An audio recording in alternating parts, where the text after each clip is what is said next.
Holy frickin' moly, people. Now this right here, this is big. You guys know that Baby Shark song? Baby Shark doo-doo-doo-doo-doo? We ought to take that song and convert it to Donald Trump to Trump to Trump Trump, Donald Trump to Trump to Trump Trump, Donald Trump to Trump to Trump Trump is coming back. We gotta do it, folks, so if there's some online content ready to desensitize all of these little green-haired leftist crybabies, we gotta get the baby content out there fully rock and rollin', so they're not too shocked when it inevitably happens. Oh, you poor little baby, the orange man is coming back. Boom, just like that. The left-wing witch hunt pièce de résistance gets absolutely BTFO'd. Jack Smith was their superstar. Of course, the Fani Willis case, that case has essentially been over since late 2023. And so as the Democrats continue to move the goalposts, now it's Jack Smith. That's the focus. Donald Trump cannot escape the wrath of Jack Smith is essentially what they tell you. Sure, Judge Aileen Cannon,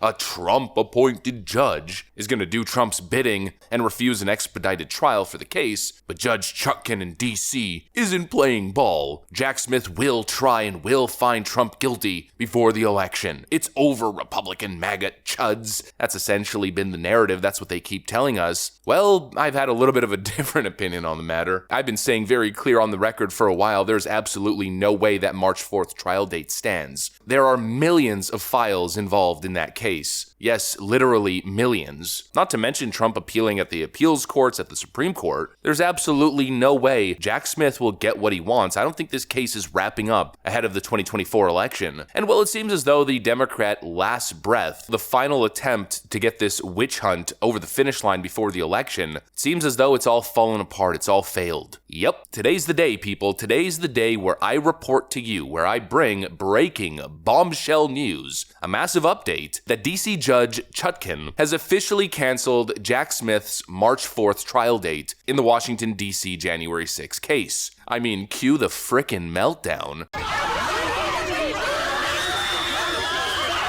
Let me show you guys exactly what's going on. We got some stuff to get into, so let's roll the tape. All right, folks, so it's only fitting that we read the New York Times here. Let's see how all these mainstream leftoids are taking this news. Judge scraps trial date for Trump election subversion case. This is all wrong. How dare you? You have stolen my dreams. The federal judge overseeing former President Donald Trump's prosecution on charges of plotting to overturn the 2020 election issued an order on Friday scrapping the March 4th trial date for the case. The order by Judge Tanya S. Chutkan was a formal confirmation of what had seemed fairly obvious for weeks. It came after she had made a series of hints that she was going to delay the trial as Mr. Trump pursues an effort to have the underlying charges tossed out with an argument that he enjoys complete immunity from prosecution. In her order, Judge Chutkan said that she would set a new date for the proceeding in Federal District Court of Washington if and when Mr. Trump's immunity claims are resolved. The immunity claims are now in front of a 3-judge panel of the United States Court of Appeals for the District of Columbia Circuit, which has been mulling the issue since oral arguments were heard on January 9th. The panel, which expressed skepticism about Mr. Trump's position, has yet to return a decision after setting an extremely aggressive schedule for briefings to be filed. Judge Chutkan's decision to delay the trial was the latest twist in an ongoing and often bitter struggle between Mr. Trump's lawyers and prosecutors working for the special counsel Jack Smith over the timing of the proceeding. And so that March 4th trial date is no longer. Good news, everyone! The trial date, which obviously raised some eyebrows, I'd say across the board, considering it's right ahead of Super Tuesday, if I'm not mistaken. Well, that seems fair. That seems like an odd coincidence, considering this case is being brought in heavy Democrat DC by Biden-appointed DOJ clown Merrick Garland, as if there isn't enough conflict of interest already, knowing those basic facts surrounding the case. Well, they've attempted, they've worked tirelessly to deny Donald Trump of his rights as a defendant. They've been attempting to use the legal system to railroad him, but obviously, thanks to all the checks and balances embedded into the system, it was never going to work out in their favor.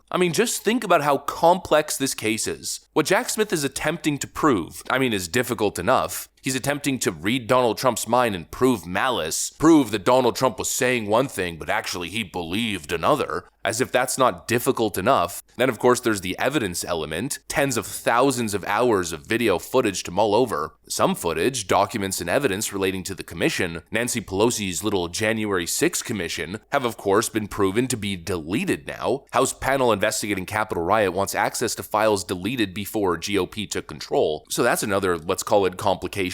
Then, on top of all of it, the frickin' cherry on top, we are in uncharted territory, unprecedented territory, having one political party's DOJ attempting to put a former president on trial due to his actions as acting president. The whole presidential immunity aspect, generally what's supposed to happen if a president commits insurrection, a high crime while in office, the impeachment process is there essentially to take care of the task. Donald Trump was never successfully impeached, at least not in the Senate, and so there's some really complicated, uncharted territory here. The idea that you would rush that case in less than 12 months, a speedy trial right ahead of the election, right ahead of Super Tuesday, never made sense. The left is claiming that Donald Trump and his lawyers are doing everything they can to be as slippery as possible. Yeah, no shit. What would you do in that situation, average communist leftoid commenting on Twitter? The answer is literally the exact same thing. Even if you were guilty, you'd be doing the exact same thing. Every American citizen, whether Republican or Democrat, has the right to explore every legal avenue when mounting their defense, and that includes delays and appeals, requesting extra time to look into new evidence, or to present evidence or witnesses. And so essentially what Trump is doing is fully justified. It makes sense. The only people who are in the wrong, and obviously so, were those claiming that a speedy expedited trial ever made sense in the first place. Obviously these people are blinded by partisan rage. Well, it's Trump, therefore, we should change the whole legal system because Orange Man bad. That is essentially the core of their argument. Well, obviously that argument was never going to stand, and even Obama-appointed judges that clearly haven't been so favorable to Donald Trump, even they aren't willing to risk their reputation by pushing forward such a clear, crooked double standard, and I'd argue desecration of legal norms and people's rights to defend themselves properly. This was absolutely inevitable. This is the right thing. This case should not wrap up ahead of the next election cycle. The judges, the courts don't get to decide who the next president is going to be. Joe Biden's politicized DOJ should not get to decide who becomes president. That decision lies solely within the hands of the American people, the American voter, and so another Jack Smith L is another massive W for the American people. Keep seething, leftoids. Maybe you'll get him next time. Oh, we definitely got the Orange Man next time. Get ready to hear that all over Twitter in the next election cycle and hopefully during the next 4 years of Donald Trump's second term. These witch hunts are called endless for a reason. Trump derangement syndrome has no clear cure. Anyways, that's what I got for you guys. A little quick update. Jack Smith gets BTFO'd, another Trump W. Hopefully you guys enjoyed the video. If you did, make sure to leave a like and possibly subscribe to the channel. Thanks for watching, and I'll see you on the next one.